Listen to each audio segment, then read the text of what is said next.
we absolutely have to talk about Call Me Chris. We do. We're a little late to the party, but better late than never because woof. Yeah. So obviously, I mean, we've already talked about it, but for listeners, I did not watch the full video. Same. I watched clips of the video. Yeah. And I do think that there is sort of an element of like, before I take a stance on something, I want to do my due diligence and make sure that I'm not like air quotes canceling somebody over something that is being misinterpreted or misconstrued on the internet. Yeah. We watched enough clips. The clips cannot be misconstrued. No. There is absolutely no question about it. And I'm not even part of, like, we're not, and I mean, maybe you are, but I'm not part of like the TikTok, book talk community. This isn't something, I'm on the book talk side of TikTok, but I am not like in depth with, with what's happening there. I saw it from my personal TikTok account. Yeah. So that's how, and like by contrast, I did follow Chris. I had followed her for a lot of years. Yeah. I hadn't seen a post from her in a really long time. Yeah. Like on my For You page. Yeah. And then I don't know, because it happened right before the ban. Is that her trying to stay relevant before TikTok is banned? Like get a bunch of people to flood to her YouTube. And that's why. Because I also I also follow her. Yep. Don't anymore, obviously. But like I also saw her come up only for this. Everything else that I've seen from her has been like repeat stuff, like old videos that have kind of like made their way back into my main. Yeah. Or sponsored stuff. Yeah. Yeah. And the thing is like I think like, and this is one of those things, it reminds me a lot of like the Nickelodeon documentary with like Amanda Bynes. Sure. Where it was kind of one of those things where like in the moment you don't see anything wrong and then something happens and it's like, oh yeah, that maybe wasn't great. And I watched all those Nickelodeon shows. I never saw it that way until I watched that documentary and was like, oh wow, this is like grotesque. It was a very similar experience with Call Me Chris, where it was like thinking back on some of her other content, especially the content around like gentle parenting and things like that, where it was kind of like, oh yeah, maybe you and I don't exactly align. Yeah. And yeah, it was a very easy unfollow for me. But I think of all of the points that have been made on her little rant, one of the points that I haven't seen is, and probably because there is so much focus on the fact that it is a very like pick me person. 100%. My God. It just like every single thing that she said, every single time she said something, you know what I thought to myself? What? You are sexually frustrated. You don't enjoy sex. Yeah. Every single thing that she said, I was like, you are doing sex wrong. Yeah. I'm a firm believer that you really can't do sex wrong. Like I'll say it a million times on this podcast, play your sexy games. Like, I don't think that there's any type of, as long as we're all consenting adults, I don't think there's any type of wrong when it comes to like sex and sexual pleasure. And I really just fully got the vibes from her that this bitch just like, she is not enjoying sex. No. And, yeah. Or maybe she's interested in something in the past and been shamed for it, or had maybe like men, because of course it'll be men that she's talked to or dated who talk about other women and weird things they were into. Yes. So now she thinks the only way to get a man is to like missionary in the dark. Yeah. And she was so judgmental. And then afterwards, her like apology saying she didn't need to judge. She literally said, come up for air and touch some grass. Yeah. Yeah. How is that not judgmental? Yeah. And then saying that this whole genre, her biggest problem with this genre is that the covers make it seem like these are children's books. She specifically called out some hockey books, like Pucking Around was one book that she specifically called out. How are you going to look at that title? Yeah. And say, yeah, kid's book. Yeah. Pucking Around. Yeah. Are you? Yeah. What? Yeah. They're looking at those covers. I don't think there's any way you could look at that and be like, yeah, that's a kid's book. Well, and not only that, but I mean, I think back to like one of our very first conversations about Nick. Yeah. When he was looking for kids' hockey books at Target, Icebreaker probably came up, and he was probably real quick to identify like, oh, this is not a child's book. That is the one thing he said is he's like, I knew real quick these were not kids' books. Yes.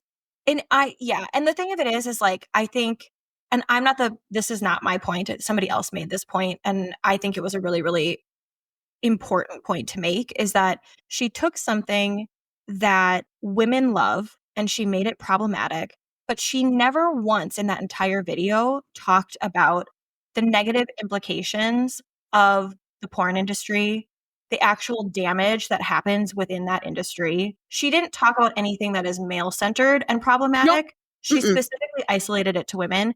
And like, just to clarify, am I would never like villainize porn.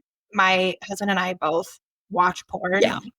but I think that there's a much more prevalent issue around porn and the sources of porn than there is around smutty books and the sources of smutty books. And you had the opportunity to make one of two types of content, and you specifically chose something that women like with the intention of shaming women.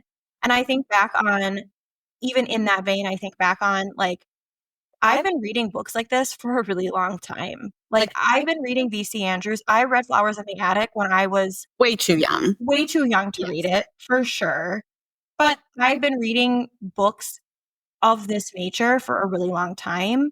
And I think back on my sexual history. I think back on some of the stories that you and I have shared.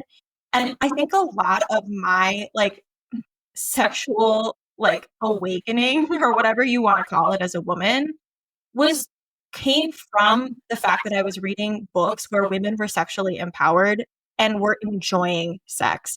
And that's not to say that Flowers in the Attic, she was enjoying sex, because that's not what I'm saying. But I'm just saying, like, I read these books, and for me, as a woman reading these books with men who are written by women, it really is a very constant reminder of my ability as a woman to seek pleasure. And I don't think that in most of the media that we consume that we have that opportunity. And so I just like the whole thing really just enraged me. Well, yeah, I mean, she picked something. These books are mostly written by women Mhm, for women. mhm, Men constantly say that they could not read a book and get turned on no matter what it was talking about. mhm, Men primarily read or watch porn mhm, by made by men for men. mhm. So it is. I did not ever even think about that perspective, but she's completely stigmatizing this whole genre Mhm. because she doesn't want to admit she likes it, or maybe she Yeah, really doesn't, or she yeah, doesn't feel like she can. yeah, And also the books that she read that she said she saw on Book yes, Talk. You did not see 50 Shades of Grey currently on Book Talk. yeah, Credence, I'll give you. But also, you mhm, picked a book that says it's a taboo romance. yeah, Do you not know what taboo means? right. Why? Trigger warnings exist for a reason. Yes. Like, if you pick something up, the thing is like, this is a universal point, I get it, but it's like, if you go to the store and there are two books on the shelf, and one of the books is about a step Uncle. uncle and his step niece, and the other book is about pretty little woman and her big strong lumberjack man, and you're not into step uncles, Why would why you would read you that? fucking read it? It Yes. doesn't it literally, it is everything about it was clickbait, and I Yes. think that I'm sure that it, to some degree, probably had the effect that she wanted, and I hope that the universal response from Book Talk of unfollowing her was felt by her sincerely, because Right. I And did you watch her apology? Quote unquote apology. I, again, saw clips of it. And she's just saying, I never wanted to shame anybody. She never apologized for what she said. She never Oh, admitted her yes. misunderstanding of the She genre. she said something along the lines of like, "I'm sorry if what I said hurt you," Yeah. or something like that, The which is most like taking, male apology. yeah, taking absolutely 0 responsibility, And and yeah. the whole thing reminded me too of some, I don't know what to even call it, but when you and I got really into ACOTAR Mhm. and I was talking about it with Brooke, and a coworker was there and he was like, "Oh, my wife likes to read. Like, what are you reading?" And I told him and kind of explained because you have to say like what it's about a little bit. He's like, "Yeah, my wife doesn't read fairies." Yeah. Like, Yeah. very judgmental about the Yeah. whole thing, and just he then told me that he asked his wife, and she was like, "No, I don't read about fairies," Yeah. which I doubt he even asked her. I think Mhm. it was literally it felt like it was just such a way to Mhm. shame Yeah. what I was interested in Yeah. and make himself seem like Superior. yes. Yeah. So it really reminded me of just that whole interaction and how he tried to make me feel a specific way, and really I just was like, "Fuck you. Yeah. I just don't even like you anymore." I know. I know, but the thing is like how many people like how many women have the wherewithal to do that? Yeah, I mean, there is absolutely a time in my life that I can absolutely picture where I know for a fact that had somebody said something like that to me, I would have stopped admitting that I read books about fairies. sure. And it wasn't until I actually so this started when I got my first corporate job, and we were going around the room giving our introductions, talking to people about what we like to do outside of work or what our hobbies are. And this was probably 7-ish years ago, 7 or 8 years ago, and it was my turn, and I said like, "Oh, I'm avid reader." And somebody said, "What kind of books do you read?" And I said, "Oh, mostly fiction." And then I genuinely just without even thinking about it, I just said, "I read mostly trash." And I remember, like, the women in the room kind of, like, chuckling because Yeah. it was like the women in the room knew what I was talking about, and I remember that feeling, that, like, validation. Men in the room didn't know how to respond, No. so I didn't have to worry about being shamed, Yeah. and the women in the room, I think You it is. introduced me to this whole, like, more fantasy. I just hadn't really read because after trying, like I'd read Lord of the Rings and things like that, which is just so difficult to get through. Sure. So I was like, "This just doesn't interest me," like, having but I was really into Harry Potter, Mhm, things like that. mhm. I hadn't done, like, romance with fantasy. So Yeah, you're the one that introduced me to that world. I had done a lot of romance, but it was, like, Nora Roberts, Janet yeah, Arnett, like, the more mass appeal, yeah, maybe, like, one little sex scene, ye but a lot of fade to black. yeah, So, yeah, 2 years ago introduced me yeah, to this. I know, and look at us now. Yeah. Oh my god. And this is a community where we're not gonna judge you for what you like. I Mhm, like more taboo stuff, and I have very good friends who don't like that. They mhm. don't understand it, and that's okay. They don't shame me for what I'm interested in. I just Yeah. they know, like, if I'm recommending a book, they're like, "Are there any faux relatives?" Because one of them can't do, like, the stepsister, stepbrother thing, which Mhm. I have no problem with. Yeah. So I just like it's a more tailored recommendation to that person, Yeah, absolutely. and I think that's fine. You can have your own preference. You do not need to judge other people. Yeah, absolutely. Adults reading about adults. Mhm. And I think that's a really good point. I mean, when we started this podcast, I think the whole basis of it was that we wanted to make having these conversations more normalized. And I think it is super empowering. And I just think about the community that we've built with the people that we know who some of them are not actually reading these books, they're only listening Yeah. to the podcast. Your sister Mhm. is a great example. Yeah. Do you want to tell that story? Yeah. I saw my sister this weekend for my nephew's birthday, and walk in the door before I don't even get a hug. And she's like, "First of all, how dare you make me wait a whole week to find out what happens?" Yeah. She loved it. I think this was her favorite episode, Butcher and Blackbird, and she's not always interested in even reading these books. Mhm. She's a reader. We've always been readers, Mhm. but she rereads her same comfort Yeah. books and things like that, which again, totally fine. Fine. Yeah. But this one, she said, is one that she actually does want to read. And she even said that she's going to have to buy the book because she can't wait Yeah. to find out what happens. Yeah. And I love that. Like, Yeah. she has listened to all our episodes. She and I have talked about some of these books. She's asked for more, like, in-depth stories about what happens in them. Because Yeah. it's still something that she and I can talk about that we didn't have before. Because it is harder to relate as, like, a woman with no children to relate to people whose lives are all around their kids. Yeah.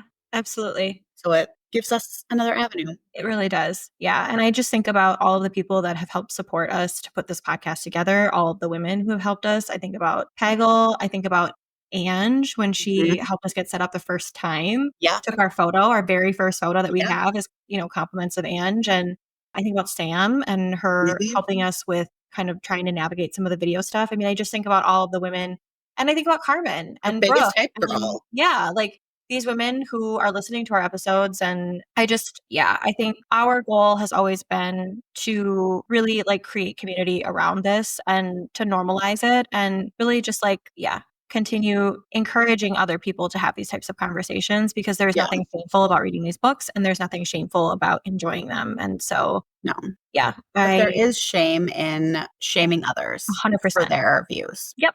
Absolutely. So you should be ashamed of yourself if you do that. Yeah. And just do better. Yeah. Do better, be better. Yeah, absolutely. In the year 2025, we need to be better. Yeah, we need it now more than ever. So I'm Amanda. I'm Nicole. And we are Book Sluts. We read, recap, and review smutty books. We are working on our part 2 of Butcher and Blackbird by Brynne Weaver. If you haven't listened to that episode, go back and listen to the one before this. We left off. Just the worst part. We're really, really sorry if you have a weak stomach, because you're going to just have to hear it. Yeah. Trigger warnings are the same. There is another scene coming up in this episode that we will provide another trigger warning for, just to prepare you for it before we talk about it. But for, a recap of where we left off, Rowan and Sloane have just had dinner with Thorsten at his manor, and Rowan has been drugged and Sloane has saved his ass. And they just stopped David from eating the cookies and cream ice cream, which is not cookies and cream ice cream. It's cookies and cum. So, oh my God. That's the one thing when Dave and I were listening to this last episode, I was like, I have not eaten ice cream since. Oh, shoot. I don't think. Yeah. I'm somebody who just doesn't I don't love the taste of cum. Yeah. It just really threw you off. Yeah. I think, just like the fact that he was just eating it right out of the tub is. Oh my God. Poor David. So we're going to pick up from there. We hope that you enjoy the rest of the episode. And yeah. Sloane convinces Rowan to take David home with him and find him a position washing dishes at his restaurant. And he does. And as they part ways, she confesses that she wasn't in Boston for a meeting and then disappears into the night. And earlier in and amongst this, when he was coming to, he had pretended that he didn't remember saying that he had taken a vow of abstinence. And again, he did that to protect Sloane, because he knew that if he told her that he remembered that, she would get. Well, she's relieved. She says she's relieved that he doesn't remember what he said right before he passed out. Mm-hmm. And he just doesn't even bring it up again. Yep. Yeah, absolutely. So Rowan has invited Sloane as his date to a Best of Boston gala.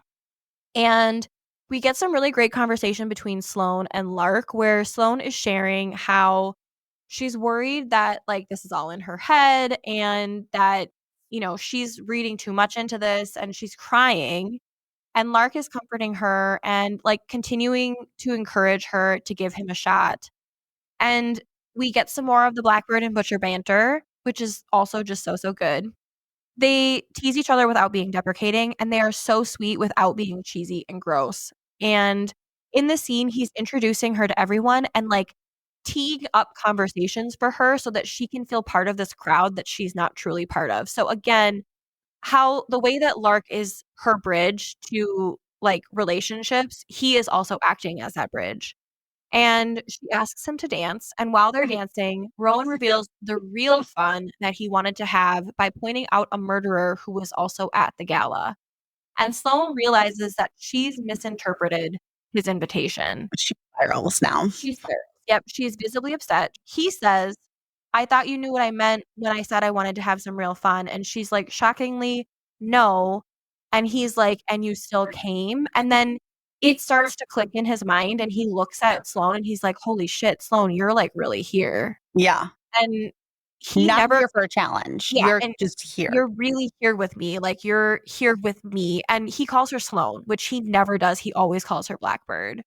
And in and amongst all of this, unfortunately, his restaurant has been having a ton of unfortunate issues with mechanicals, and just as he's about to lean into the moment, he gets a call that one of the fans has exploded at his restaurant, and he needs to rush off and take care of it, and he sort of hesitates at the door, like, he's gonna turn like, he's like, "I'm not gonna deal with this, I'm gonna go deal like, I'm gonna" and then he gets another call, and he's forced to leave, Yeah. so Like, it blew up, like, on customers. yeah.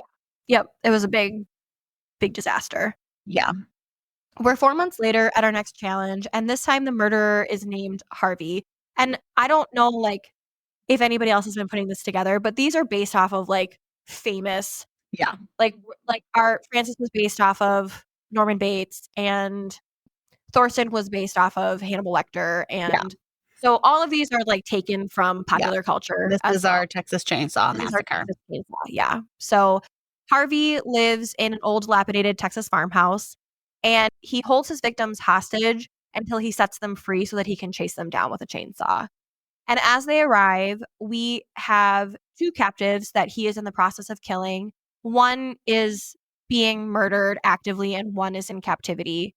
And Sloane loses rock, paper, scissors, which means that she has to go in through the front of the house.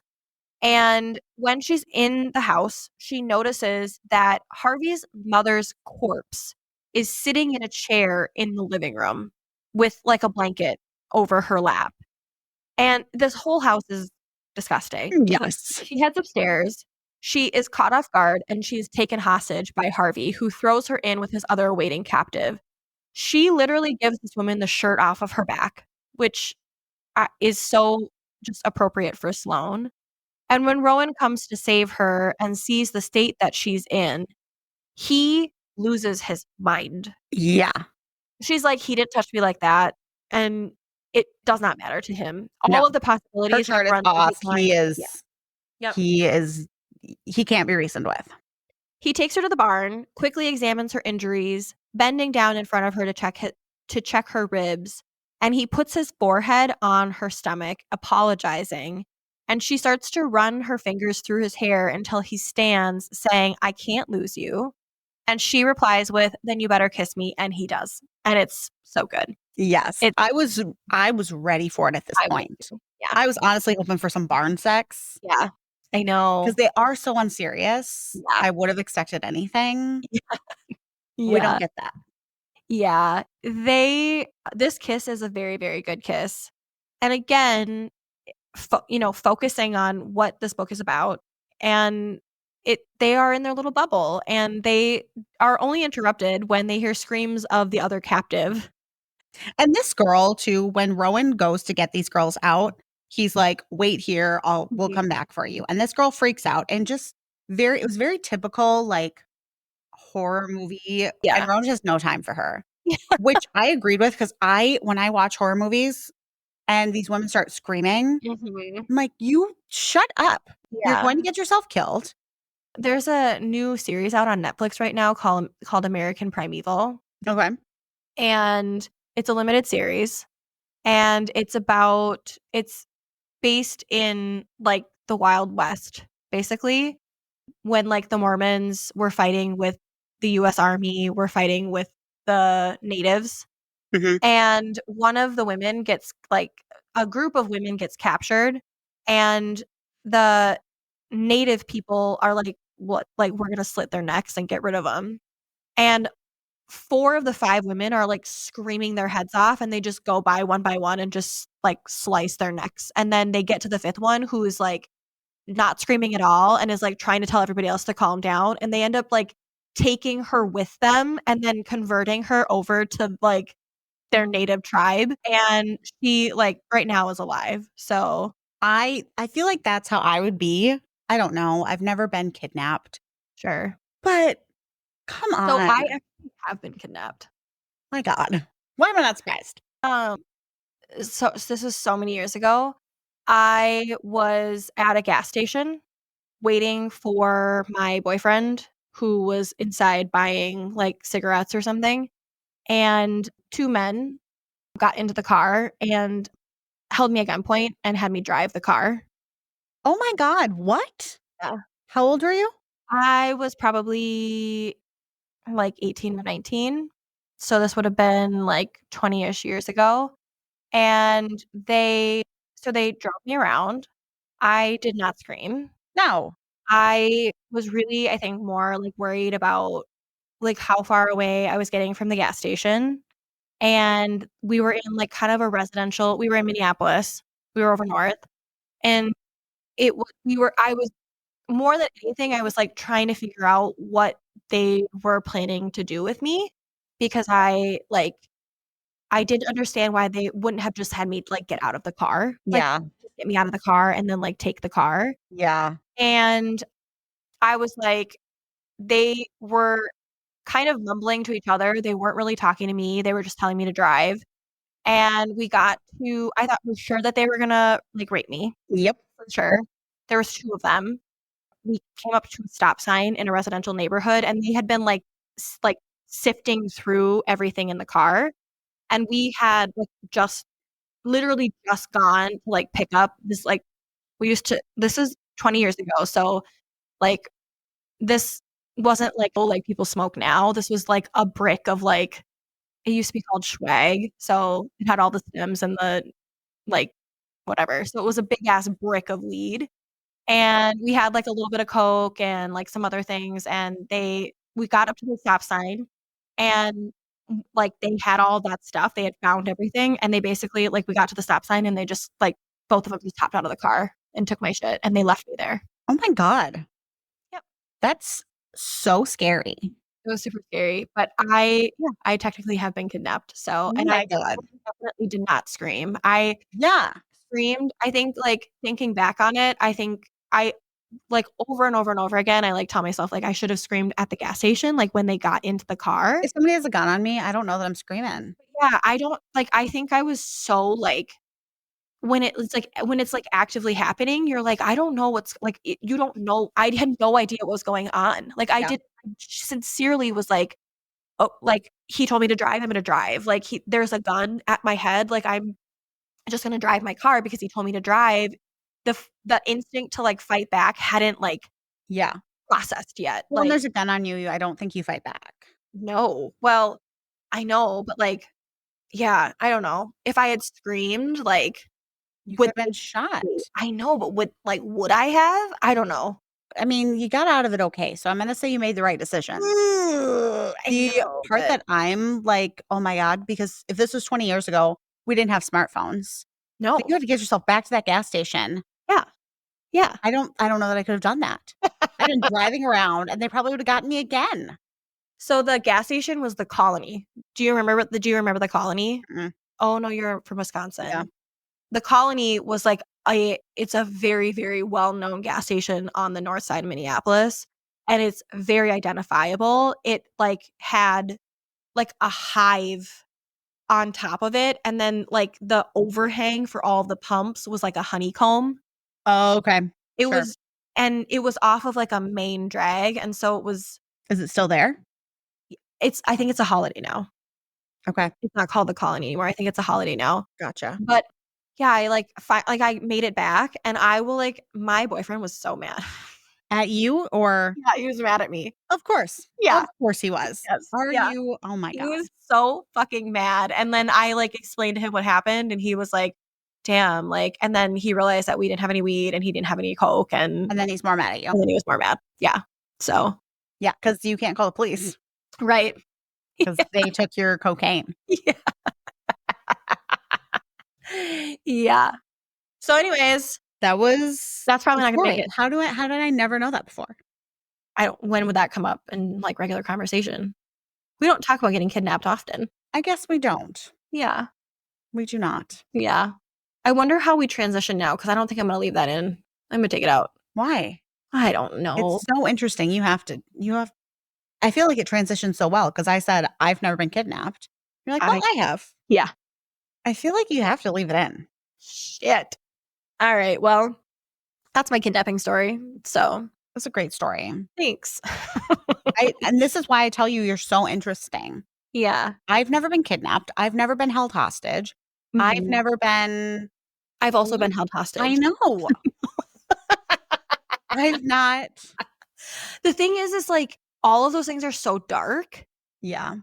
like, it's not something that I'm gonna talk about Yeah. in day-to-day life. So I people talk about my family. people don't know that I'm interested. That is you do, actually. And my Oh family my is god, the box dark. on fire story or the Oh, well, firebox that was, story? when we were playing the firework war and threw a little lighter fluid on the box that somebody tied in and just Oh light them my up. god, that is actually terrifying. But, yeah, my family is write a book about them, and it'd be a dark one. Yikes. And I talk about that. Alright, well, maybe I'll just start throwing it in a Yeah, throw it conversation. in. Yeah. Yeah. Just like, oh my god, did I tell you guys about that one time that I got held hostage? Could It's you really imagine if you did say that at a meeting? I would love to see the look on the guy's face. The guy's faces. Could But you imagine, saying, well, I guess being kidnapped wasn't as bad as being held hostage.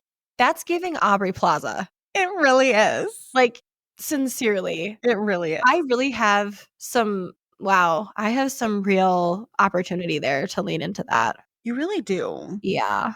Well, So we back didn't get the barn sex. we didn't get any barn sex, and I do have another note here about trigger warnings, Yeah. because this next part is Oof.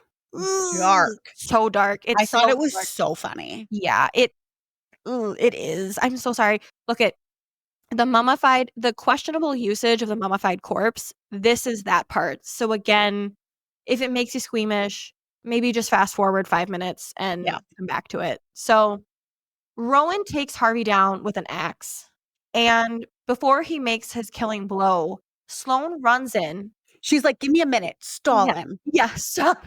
I got a plan." And the fact that she thought of this, Yeah, where's she going? I know. Same. Obsessed. Yeah, she really saw an opportunity She and took it. took it. Although, like, she had just been, like, kidnapped by this guy. Yeah, So I guess if I'm gonna fuck with him. yeah. Some real And vengeance there. she did. Yeah, absolutely. Sloane runs inside and she gets his mother's corpse from the house. And then she uses it to snake up Harvey's body. So Harvey has been basically incapacitated by Rowan. So he's stuck laying on his back, arms and legs spread. And Sloane is using this body to kind of walk it up his body while he's laying down. And she's saying, in an old lady voice, what a bad boy he is, and how killing people is not very nice. And then he literally dies of fear. He literally has a heart attack and died. She literally scares him to death. Yes. And And then she she's gets him pissed. killed. What? Then she's pissed because she didn't get to have as much fun as she wanted. Yeah, she It took wanted her one of fun his away. eyes. Yeah. Yeah. Yep. She doesn't like when they pass out on her. It bothers Nope. her. Oh Rightfully my so. God. Rowan takes Sloane with him to his brother's house, to Fion's house. She has fractured ribs, a dislocated shoulder, amongst other injuries. And again, such a unique dynamic here because in a lot of these books, the women do all of the worrying. Yeah. It's sincerely, how much time do we spend listening to women be concerned about the well-being of men and about Even their in Lights Out, Yes. when Josh is going to, like, take care of things and she just sits there freaking out. Yes. Yep.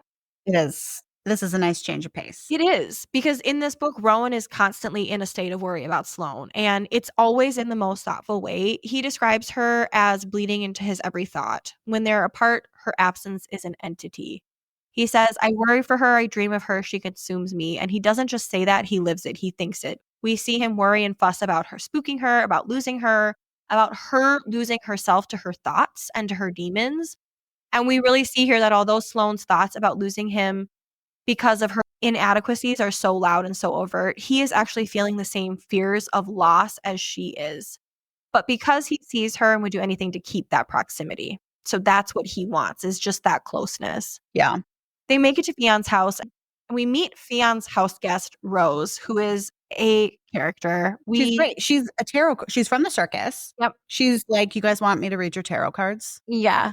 She Immediately. initially tries to beat the shit out of Rowan because she assumes that all of the bruises on Sloane are from Rowan. Yes.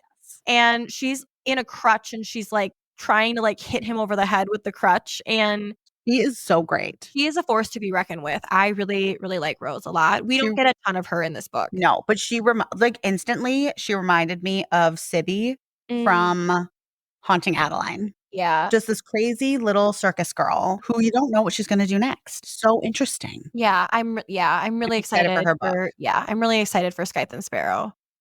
Because of Rose being a house guest, it means that after Sloane is fixed up, she and Rowan will need to share a room. Shoot. Shoot. We Oh, haven't really gotten any of this trope yet, yeah. and I was so excited for it. Yeah, it's pretty great. One I room was at like, the end. because 'cause we're now Yeah. 200 over 200 pages into this book. I was like, "Where?" I was I told this was a smutty book. know. I Where know. is it? And the thing is that even if this book had not had this smut, which is so good, Yeah. I would have still been fine with it. Yeah. Sincerely, it's such a good book. I mean, we wouldn't be talking about it right now if it didn't have any smut in it, but I know. But we could talk about it outside of the podcast. well, yeah, we would have definitely talked about it. Oh, God, yeah. Yeah. Rowan decides that he's gonna run Sloane a bath. These men are I need men to run me baths. Yeah. Every single time a man runs a bath, a woman gets laid.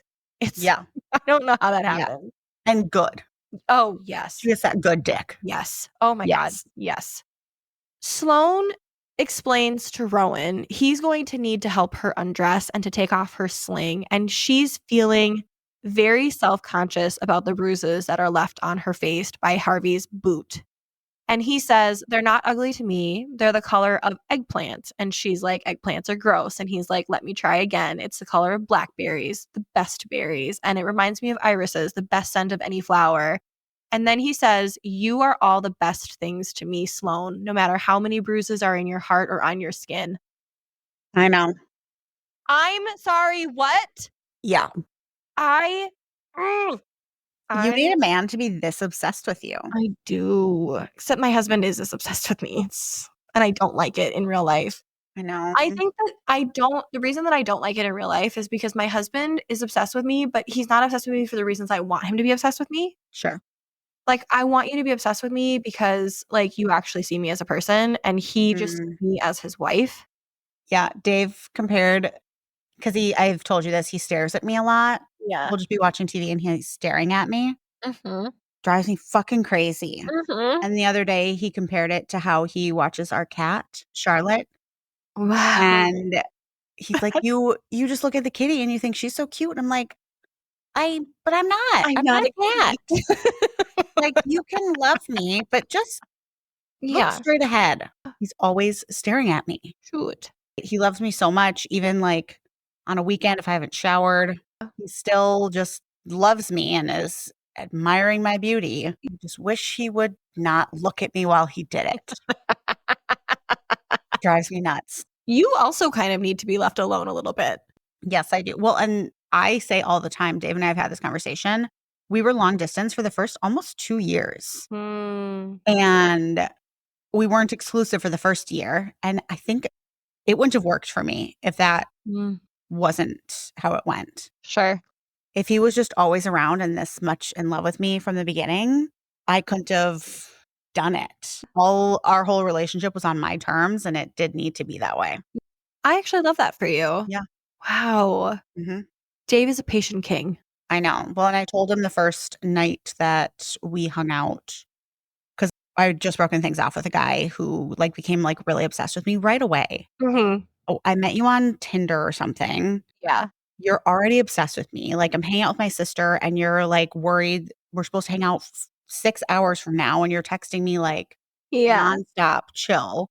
Yeah. And so I had told Dave that guys had just recently become really obsessed with me, like, right away, and he held on to that and, like, never Mm. forgot it, and he was very, like, tried to stay aloof the first 2 years until I, like, confessed my feelings to him, and yeah. Which I get. Wow. This is kind of like them. Yeah.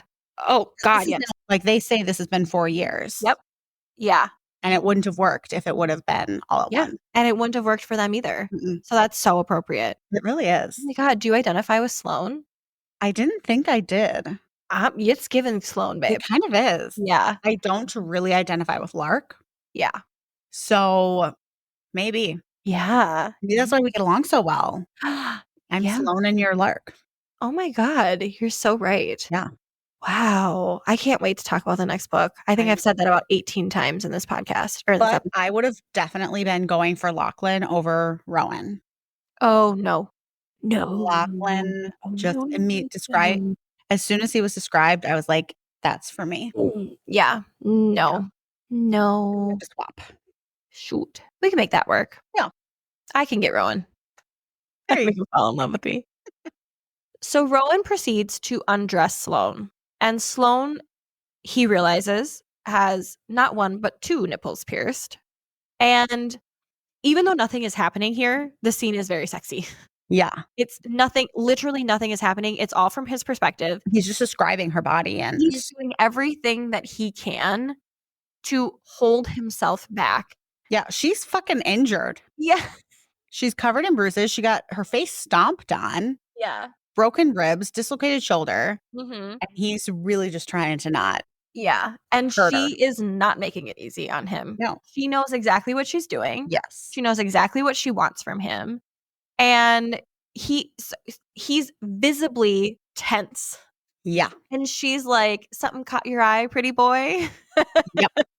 And he literally says, I need to get my shit together. Let's get you in this tub before I fucking die. He literally says that. And slowly but surely, after more banter, he reveals to her that he's been keeping himself in a cage for 4 years and that he remembers what he said at Thorsten's about being abstinent.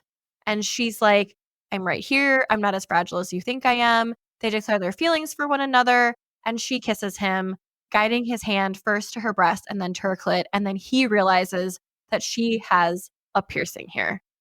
He commands her to get out of the tub. I have to say, the scene is so funny because he's like, get in the fucking tub, Sloane. And Sloane is like taking her sweet time. She's dragging her feet. She's giving him a hard time. She gets in the tub. They go through this whole scene and he says, get out of the fucking tub. And she's like, but sir, I just got in the tub just as I was asked so politely. Yep. And he's like, get the fuck out of the tub. He carries her soaking wet into the bedroom, throws her on the bed, and he commands her to show him. And he, again, is using so much restraint. She's like, she shows him like a little peek and he's like, wider. Yep. And she's like, a little more. And he's like, wider. Like, he is absolutely losing his mind. So she finally gets her legs wide enough and he just stands there, taking in her body, not even touching her. So sexy. Yeah. So sexy. He's just looking at her and it's so sexy. He has her tell him about her piercings. Sloane has 4 genital piercings. She has a triangle piercing on her clit. She's got 2 labial piercings and a fourchette. And I had to Google these. Oh, wait. What? I didn't know what these piercings. Yeah. I needed to see how they all worked. Yeah. I wasn't 100% sure what a fourchette is. Yeah, I had to Google that. I just assumed, I did assume right, so I will give myself some credit there, but it wasn't until you sent me that TikTok, and then I was like, maybe I should Google it just to make sure that I'm imagining this correctly. Yeah, I couldn't even imagine it. I didn't understand. I don't necessarily see, I would love to have my nipples pierced. Been on my bucket list forever. I could understand the nipples I'm a very like heavy like nipple person. Yeah.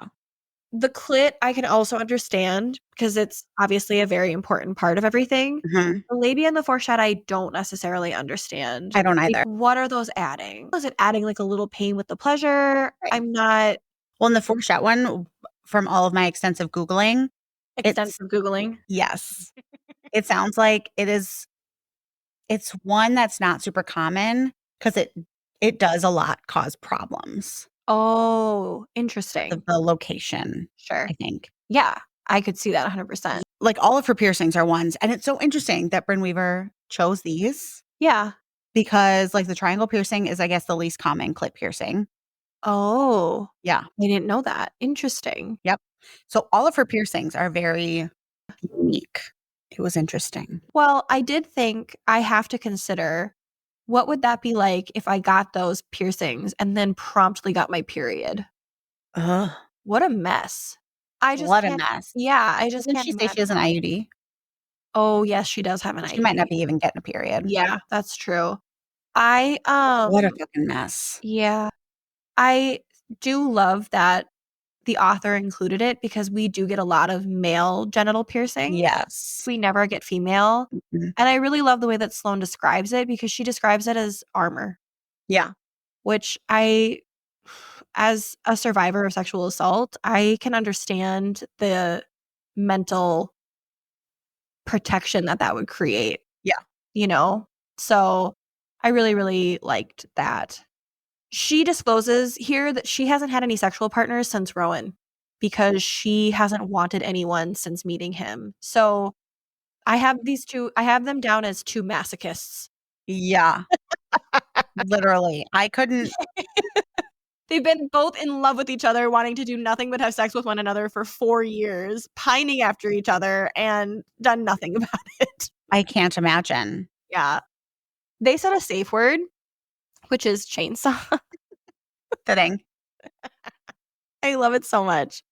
And Rowan starts by going down on Sloane, and when Sloane tries to hide her moans, because Theon and Rose are in this house, Rowan starts forcing the moans out of her. He Yeah. starts pulling on one of her nipple piercings, slapping her breasts. The whole time he's fingering her. And when he realizes that she's still holding back, he says, I'll give you this one orgasm, but after that, you better find your voice quick because I will keep this up until I'm satisfied and you will be screaming by the end of the night. Yeah. Yeah. So hot if I'm in this scene. Yeah. Super fucking annoying if I'm Theon or Rose. Sure. I Yeah. don't it's the middle of the night. Yeah. I'm trying to sleep. I'm a doctor. Yeah. Are you kidding? Just the inconsiderate nature of a man. Yeah. Do not give a shit. I'm in somebody else's house. He's a doctor. He probably has to work really early tomorrow. Yeah. But isn't that very, very, that's giving real brothers in real life? Yes, very much. Yeah. Like, I don't give a fuck about the fact that you have to do surgery tomorrow. I haven't had sex in 4 years. You're going to listen to me make this girl scream. Yes. That's, to your point, men written by women like real men. Yes. Yeah. Very, very much. Yeah. Sisters would never. No. No. No. I would Brother be with sister would never. never. Nope. Ever. No. No, No. no, no. Nope. Nope. Women, we are Considerate. this scene was really hard to, I think, write about because I have a note here. Rowan is in essence edging Sloane, Yes. Yeah. but it's not written how other edging scenes are written, which I really, really liked because this is a very realistic edging scene. This Yeah. is actually what they look like. It's not like I loved Praise, but it's not sitting in a restaurant with a vibrator in while somebody like takes you to the brink and then pulls back. Yeah. Rowan is like, he's really getting her there and then kind of like pulling back. And Mhm. he'll like pull back and he'll like make a demand of Sloane and he'll be like, keep your eyes on me and like whatever. And she says, no more stopping. And he's like, bet. Yep. He fingers her to orgasm, makes her suck his fingers clean, and then he, like, agonizingly slowly fucks her. Yeah. Like, so slow and tedious. He talks about delaying his gratification, which is like, "Sir, you've been delaying it for 4 years." And Yeah. then whenever Sloane stops watching him because she is also losing her mind, he stops fucking her. Yeah. This scene is my worst nightmare. This scene is oh my god, it's my daydream. It's come to life. I don't know that I have a favorite scene in this one. I do. We're not there yet. Yeah. I can't remember if I wrote anything down. I don't know if I do. Well, this one, we don't have a lot of this. We only really have one more scene after Yeah. this. So I think that you can have your chainsaw Yeah. scene or your cannibal scene be your favorite. Yeah. Yeah, that's acceptable. It can be anything we want. So he fucks her. They share an orgasm. And then Nicole hates this. I hate this. He collects his cum from her pussy into his mouth, crawls up her body, taps her mouth for her to open it, and then spits it into her mouth and tells her to swallow it. Nicole is, like, rubbing her neck. She's so uncomfortable right now. No. Don't ever fucking do this to me. It's if I offer to put your cum in my mouth or swallow your cum, Sure. otherwise, don't do that. Sure. I don't it's not the spitting is not for me. Yeah. I don't have words. I Yeah. hate it so much. So much. I this scene to me, this is the appropriate way for this to happen. Because these people are very much I think, like, when I think about this activity specifically, Nicole is, like, gagging I across. She really can't am. make her face make any other face other No. than disapproval. When like, this is not something that I would, like, condone all of the time, but the scene that they just shared, this feels like the appropriate finale to that. Like, we've just shared this, like, incredible thing, and I really don't know how to describe this other than, like, the final bit of sharing. I don't know how else to describe it other than that, and I appreciate the scene. I think it's really well done, and I would not wanna do this every single time that I have sex, but in the context of this scene, yes, I love it. I loved this whole scene. So, we don't see it from here on out, but Rowan continues his sweet, sweet torture of Sloane until she begs him to make her stop coming. So, Yeah. Rowan they kind of finish up. Rowan is a god. I have Rowan as a god. That's my note. Rowan is Yeah. a god. Sloane can't sleep because Rowan has come inside of her and has not removed himself and has made himself comfortable for them to go to sleep Yeah, just with his dick inside of her. with a stick inside of her, yes. And she is wanting to sleep. She's Yeah. not wanting to orgasm anymore, but she's also needing some kind of relief Yes. because he's still inside of her, and she's imagining, like, all of the things that he promised that he was gonna do to her, and so she kind of starts to, like, try to make herself come, like, Yeah. to get some relief, and he wakes up, accuses her of exactly what it is that he's literally can read her mind, and reassures her that what he promised that he was gonna do is not just a fantasy, he is going to make those promises come true.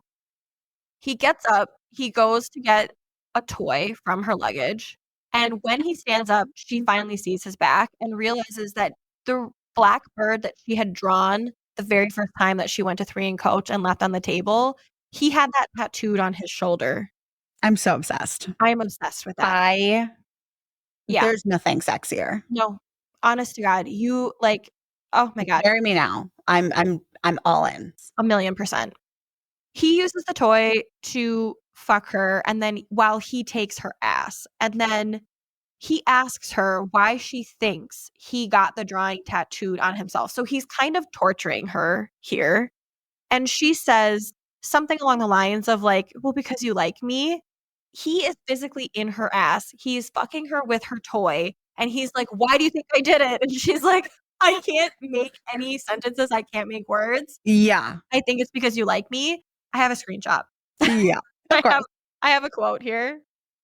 He says, "You think I like you when I framed a drawing you left for me on a scrap of paper you tore from a notebook. The one I hung in the kitchen so I can look at it every day and think of you. Do you think I just like you when I tattoo it on my skin?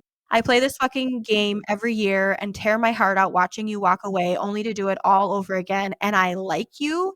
You think I just like you when I fuck you like this?" He says, "I would kill for you, and I have. I would do it again every damn day. I'd turn myself inside out for you. I would die for you. I don't just like you, Sloane, and you fucking know it." And then he says later, "I don't just like you, understand?" And then she nods and he says, "And you don't just like me either, do you?" Yeah. Yeah. Wait, also though, in that type of a moment Mhm. where I'm being filled in like all my holes and you're gonna have a conversation with me, I also don't know if I could have formed words. And I'm certainly not gonna say I love you first Yeah. or say that you love me. You are so much like Sloane, it's unreal. I know. Yeah, because she would never. I would She never. No, No. Yeah. but yeah. They come, and then they discuss their feelings, and they're both terrified of losing one another, of destroying each other, of hurting one another, and they decide that they're just gonna kinda take their relationship one step at a time. They play a game where Sloane gets to ask him what he whispered to Francis the night that he killed him, and Rowan admits that he told Francis that Sloane was his, and she agrees that she is his. And the next morning at breakfast, Rowan tells Sloane, even though they just talked about taking it one step at a time, that he's taking her home, but not to Raleigh, to Boston. Yeah. They're now moving in They're together. moving in together. He's Yep. just decided they're moving in together. Yeah. I love the next morning when they wake up at breakfast and Fionn is like got bags under his eyes. Yeah. And Rose is like, babe, I grew up in the circus. I sleep Yeah. through anything. Again, I just can't wait. I like Rose. I know, I do too. I'm so excited. Lark comes to visit Sloane in Boston since she's now moved there and living with Rowan. They go for dinner at 3 and Coach, and we learn that the booth that Sloane was sat in on her very first visit has been reserved for her by Rowan in perpetuity. So the host recognized her, sat her specifically in this booth, and was supposed to notify him, which is why he got so upset when he realized that she was leaving. And he has selected that booth specifically for its location, allowing for Sloane to have the visual sightlines that she requires and is equidistant from multiple doors and exits. Again, something that she requires to feel comfortable. So he's got this booth specifically selected for her based on her needs as a person and has it permanently reserved for her with a little note up at the host stand that says, if Sloane comes in, you give her this fucking booth and you tell me that she's here immediately. Yeah. Yeah. He's And that's something that she did on their very first time they went to lunch. Mhm. She had specifically requested a table Mhm. for those reasons, Yes. and he remembered it, and he did that for her Yeah. again at his restaurant. Yeah. He's I couldn't be a more thrilled. a god. After dinner and showing Lark around town, Roland takes Sloane to see his new restaurant that he is opening. And Sloane realizes that while his first restaurant was named for him and his brothers, Three and Coach, this restaurant is for him and Sloane because he's named it Butcher and Blackbird. This is where she says she loves him, Mhm. and it does make sense. Yes. You've made this big gesture. She's been, like, finding all of these things out Yes. that from the beginning he's loved her. Mhm. I do think it tracks that she And she says. blurts it. Like, it's Yes. not like a Yep. thoughtful she realizes that the decor of the restaurant is completely reflective of them, that everything has been specifically hand selected to be a reflection of their relationship, and she just is like, "Rowan, I love you." Yeah. And he She's says that back. completely overwhelmed. Yeah, Yes. absolutely. Yep. It tracks. I forgot that we also get this scene. Yeah. So we technically have 2 more kind of Yeah, scenes. I forgot about this one too. Rowan takes her into the kitchen and they start preparing and enjoying several of the things on the future menu. So they're it's kind of reminiscent of when he was sending her ingredients. And Rowan tells Sloane to face the counter and pull up her dress. And he puts his cock inside of her and then makes her sit there with it inside of her while she identifies what's missing from the creme brulee they made, which is so brutal. Yeah. When she gets it right, he pulls out of her and has her go sit on her table because he has reserved another table for her, and he goes down on her to orgasm before pulling her onto the booth, onto the bench to ride him until they both come, the entire time whispering dirty little nothings in her ear, Yeah, and it's so sexy. it is. This man has so much self-control. Yeah, I think he really, he digs that though, like, he Yeah. that, delayed gratification a Yeah. lot. Yeah. Yeah. Not for me. No, I know. No. Time continues. Rowan is continuing to be overwhelmed with issues with equipment at 3 and Coach, and both he and Sloane are letting their fears control them, worrying about how happy the other is. And during a conversation about their next challenge, Rowan slips up telling Sloane, essentially saying that his worry for Sloane is hard on him, and she takes it a little bit like she's kind of a burden. Yeah, which I would also do. Yeah. She kind of brushes it off and is like, I'm going to meet you at 3 in Coach tonight for some alone time. I'll be there at 4. And Rowan is at Butcher and Blackbird that morning. So when he arrives at 3 in Coach, he realizes that David is still in the restaurant. And he's worried because usually somebody would have taken him back to his group home. He tells David that he and Sloane will take him home as soon as she arrives and tries to work on the broken equipment. And he basically comes around a corner to a gun at his forehead. It turns out that David is, in fact, not lobotomized. He has been acting the whole time, and he was partnering with Thorsten on the murders and cannibalism of Thorsten's victims. It's interesting that they missed that. Yeah. Well, because they describe that they can't like, he's a missing person, but they Yeah. can't find any information on him being a missing person. Yeah. And, like, there's nobody matching his description that's gone missing in the area. But Sloane is like, she also took home the cat. Yeah, that's true. So she's kind of like, in her own way, she's sort of collecting trophies. Yeah. And I think that it just fit for her to collect this trophy. Yeah. This I also predicted. See, and I didn't. Like, as soon as they were bringing David home, I was like, this is weird. If you get the name of like a side character introduced later, I'm always going to assume that there's more going on there. Yeah. Well, I assumed that David would be somebody that would get them caught up. Like, Sure. I assumed that it would be like somebody figured out who David was and that he's a missing person. And then he would get connected to Rowan and Sloane, and then that would be how they would get caught, like with the FBI. It never occurred to me that they were going to end on them almost being murdered by like a murderer. Yeah. And like, it's, I think, important to note that they've had another challenge since this, Right. and they're coming up on their second challenge since this original challenge that involved Thorsten and David. Yeah. So for almost 2 years, David has not said a word. I can't even believe that. I know. That was really, and I don't know that I see the motive. Yeah. David's the only character that I do feel was underdeveloped. Yes, I can see that. What if he, like, we find out he's obsessed with Sloane? Mm-hmm. What was the motive in waiting 2 years then? Yeah. What was the long game? Yeah. I don't see it. 100%. Yeah, you're so right. That's my only qualm with this book. Like, almost like she should have. Yeah, it would have been hard with the timeline though, because it's almost like she should have almost had the Texas house piece first. Yeah.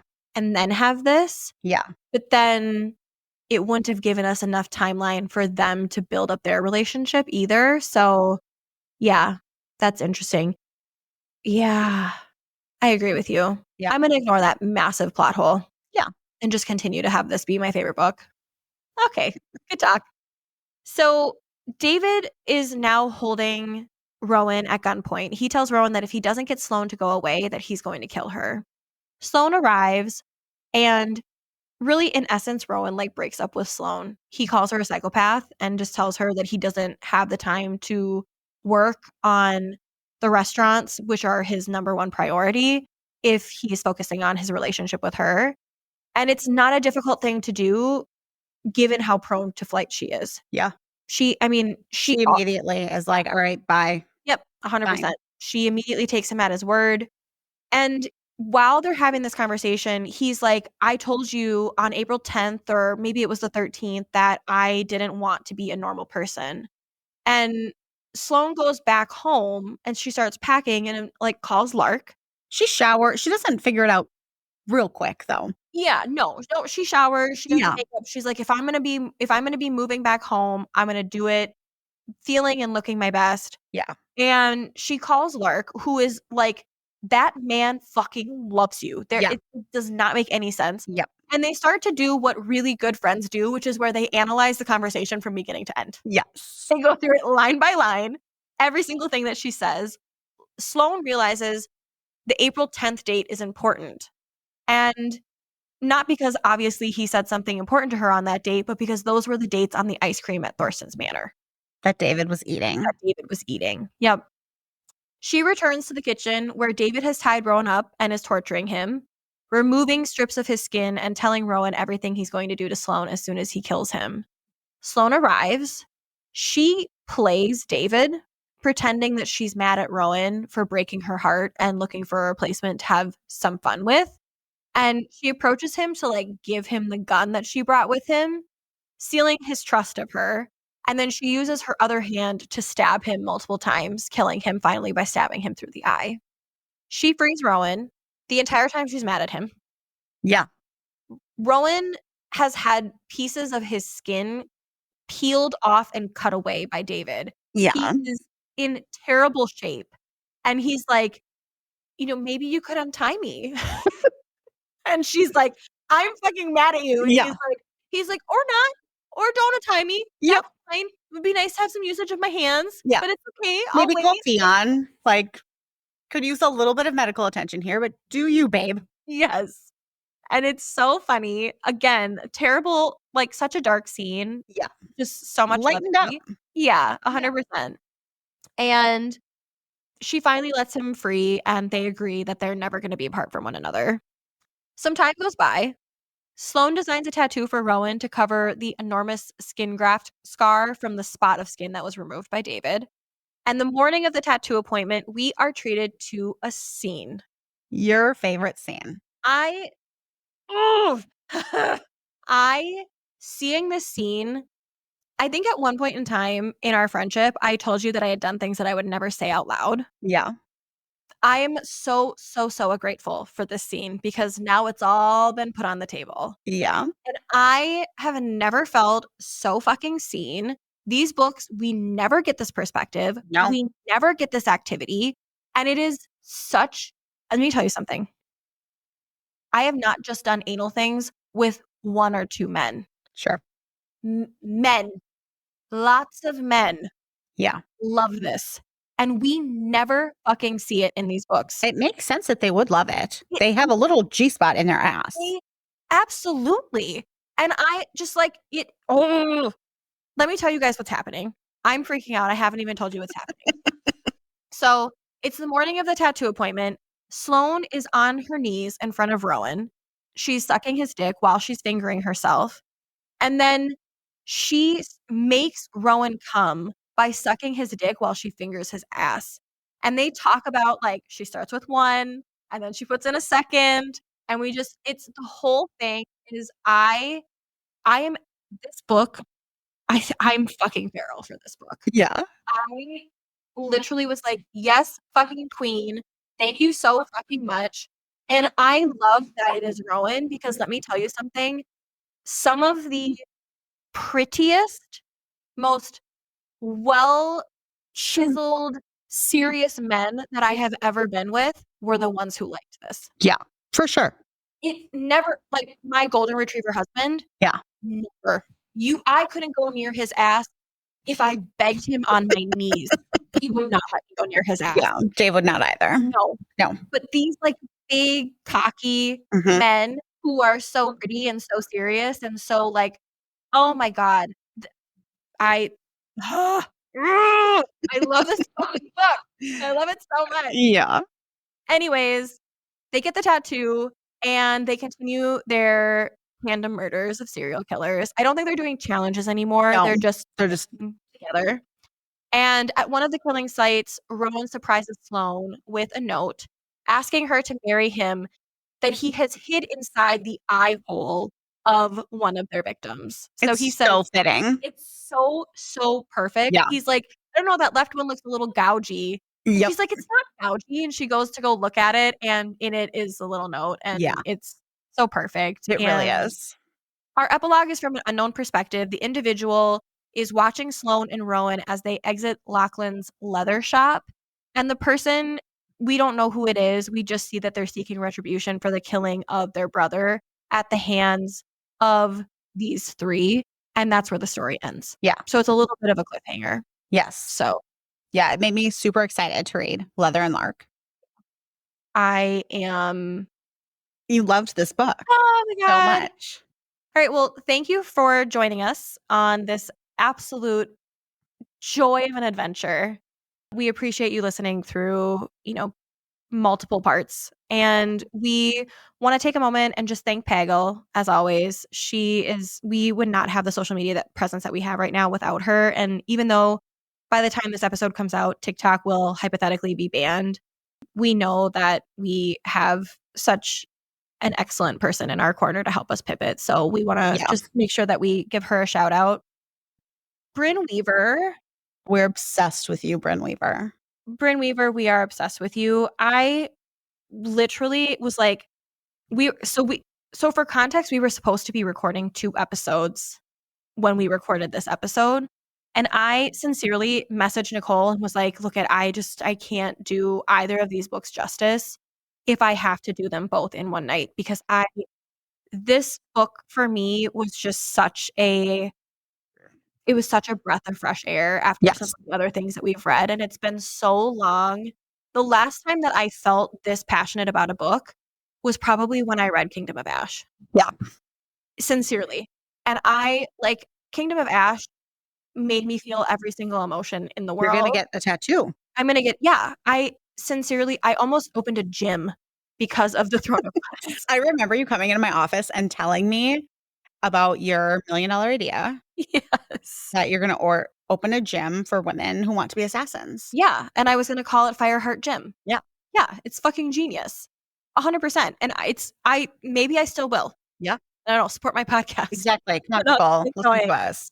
Recommend us. Yeah. But I loved this book so much. And I thank you, Brynne Weaver, for writing it.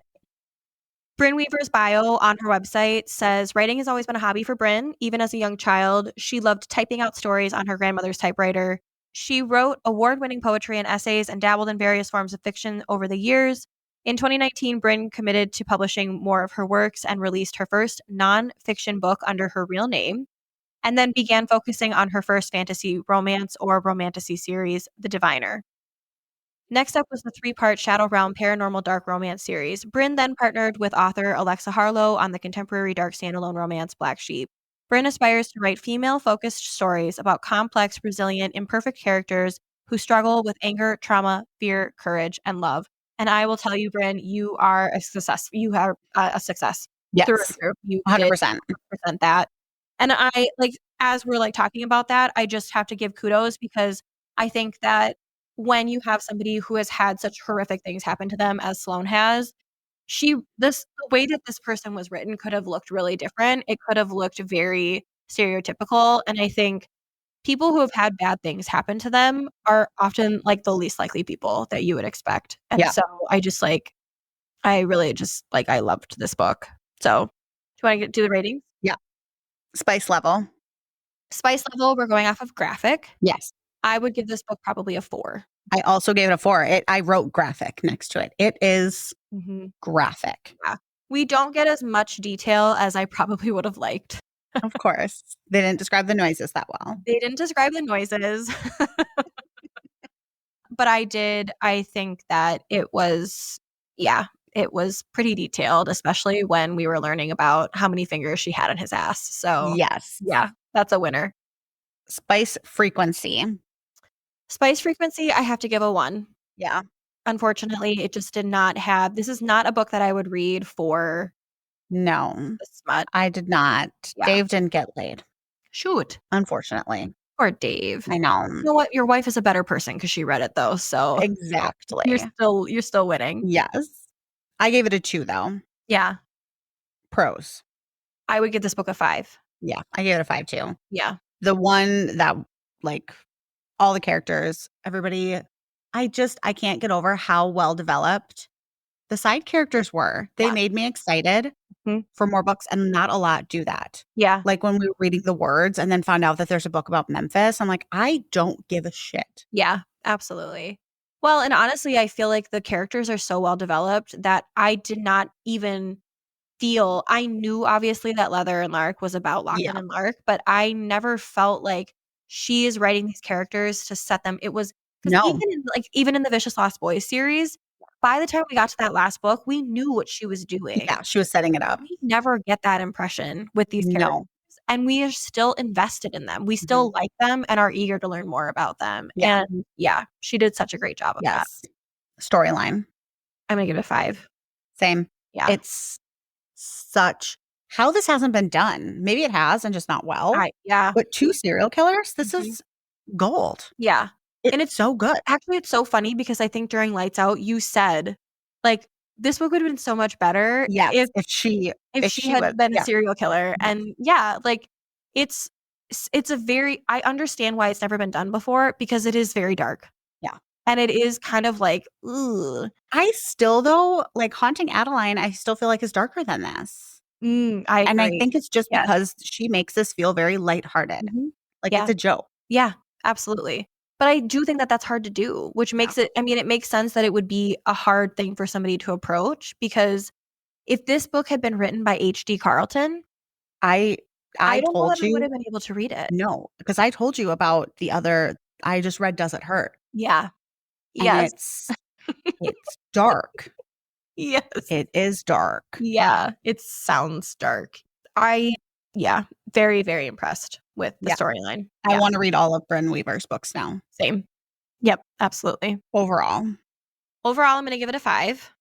Is this your first This is 5? my first 5. Official Also 5. official 5, Yeah. yes. I think I technically would have given Praise and Neon Gods also a 5. I really enjoyed both of those books. But it's interesting because when I was reading this book, I did compare the way that I felt about it to Kingdom of Ash. Yeah. And I genuinely did not think that I would be able to find a book in this category that would ever compare to that. And that was kind of why I had like reassessed my Yes. and now that I've read this book, You're not reassessing? I don't know that I can reassess because I sincerely I loved Praise. I loved Neon Gods. I did not love them as much as this book. Yeah. I just didn't. Well, I think that works for us. Like, I give a lot of 5s. Mm, If basically, like you've said, if I would recommend you read this book, I'll probably give it a 5. sure. At worst, Yep. a 4.5. Yeah. I give a lot of 5s. And you like, yours is much more earned Yeah. than Sure. mine. Sure. But Yeah. I'm simple, No, I love that for which you. is interesting because I hate Hallmark movies. I'm not a huge, like, rom-com person. Yeah. Like, so it is interesting that I do just hand out 5s though. Yeah. Honestly, it's a blessing because I gotta tell you, being annoyed at Lights Out, one of the most popular books of the year, was not a place I enjoyed living in. Yeah, Yeah. that was So, interesting. But yeah. now we both like the next few books. Yeah. So Yeah. if you guys don't like when we agree, Shoot. you may not like Dang these it. episodes. Yeah. Yeah, What was your overall? a 5. Oh. Of course I gave it a 5. Oh my god, I love Yes. that. Yeah, Wow. and on my story graph, because I was going through, you can see what books people have rated a 5. Mm. So I was going through and like, okay, what books would I give a 5 to? And I went through and I added, I think, like 7 books that I would Oh, give 5s to, yeah. just to, like, get on the board. Sure. And yeah, they're all very different and Mhm. probably you wouldn't give them 5s. We should use ChatGPT to figure out what those books have in common. All of mine, Yeah. which would be interesting because I think one of them that I gave a 5, which is still is one of my favorite books. It left such an impression on me is Middlesex. Jeffrey Eugenides.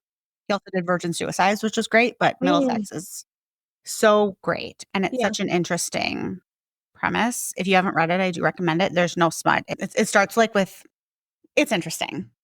Would I Um, like it? I think you would. So it starts with these people in Romania or something maybe, Mhm. and it's, like, in the '40s, and they're coming to America, and then it's their child, Hmm. and then they have a child, Okay. and it's from the perspective of this youngest one, um, lives in Middlesex, like Oklahoma or something, Mhm. but is also intersex. Mm. Okay. So it's that kind of progression on how we got there, Sure. but then also Brutal Obsession is on there, and the words. Oh, okay. So they're different, but Middlesex, I read it in college, it made such a big impression on me. Yeah. Oh my god, I'm gonna have to read it now. You do have to read it. Yeah, I feel like I read it in, like, a day. really Yeah. interesting. So All right, but we well, can't talk about add it on that podcast. well, maybe we'll start doing bonus episodes for books that are not smutty. Yeah, that people That love. would be fun. Butcher and Blackbird, very accessible. You can get it on audiobook, like I said, with an Irish narrator. Yeah. I will need to listen to this. Yeah, I feel like I do too. Yeah. Yes. And you can get it paperback, hardcover, it's everywhere. Barnes& Mhm. Noble, Target, Mhm. Amazon. Mhm. It is not on Kindle Unlimited, but you can buy it for your Kindle, which is Mhm. what I did. Yeah. This is a book that I will have all of these books in my collection. Yeah. I am holding out to I am looking to see if she is going to release some sort of like a special edition. Sure. I think she does have a special edition of it. If I want, Peggle got me it for Christmas. It has the pink pages? Yeah, it has the Yeah. yeah, Okay. yes. Maybe I'll just get that one then. But then she could pull a Sarah J. Maas and then I know. end up coming out, like, when all 3 books are out, she could come out with I know. I would maybe wait. Like the Vicious Lost Boys. Yes. Yeah. I I think know. you wait. Oof.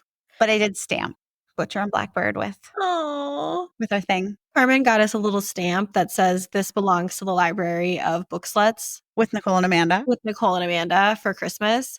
And we can stamp our books, and it has these like little gold stickers that we can stamp. Yeah, it's And so perfect. yeah, we're obsessed with it. Yes. Yeah, it was the most So I've thoughtful been gift. stamping these books that I buy that we've read for our library. Yeah, I love it so much. Thank you so much, Carmen.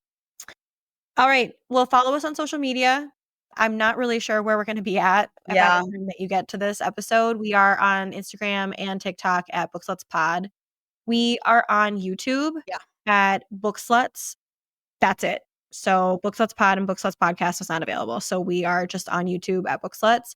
You can find us online at bookslutspodcast.com, and that links to all of our social media. So where you can find us. So if you're not going to be on Meta anymore, follow us on YouTube. And if we do expand to other social media sites, then we will make our way over to those and include those on the website as well. So Our website is really cool. our website is Definitely check beautiful. it out. Again, all thanks to Peggle. So Literally. yeah. She built our whole website for us. Yeah. We are sincerely, as a new podcast, we are very concerned about losing some of the momentum that we've made with, we already have people that we really enjoy interacting with on social Yeah. media.